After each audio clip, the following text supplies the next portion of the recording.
Okay, let's take a look at task 3. We begin with Form 8, where you provide information about the assessments.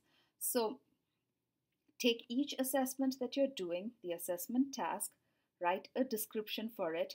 What is the submission format, due date, points, and weighting? It's pretty self explanatory, but you want to be sure that you provide sufficient details.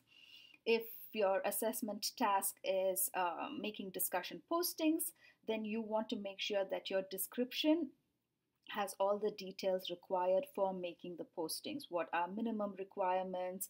If you have a grading rubric, that would be great to add here as well. The more information you populate in this form, the easier it is to copy it over to your final course site. So this form basically looks at all the different assessments that you're going to be doing in your course. Okay, then the next form that we have is Form 9. In Form 9, we're looking at resource listing. Now, for every module, you might be using different resources, as in links to other websites. Maybe they are links to uh, YouTube videos or TED Talks, or maybe it's a link to another web page which has the information. Maybe it's a link to an OER or a journal article. So those are the resources that you want to populate over here. So you provide the links over here.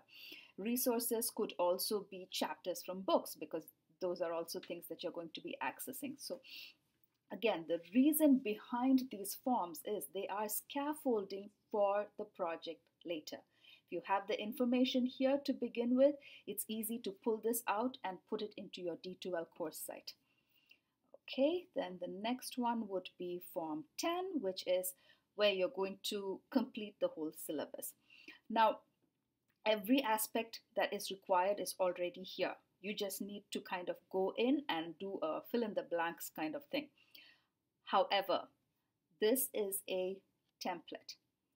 I give you free reign over it. If you want to modify this and make this look different, feel free to do so.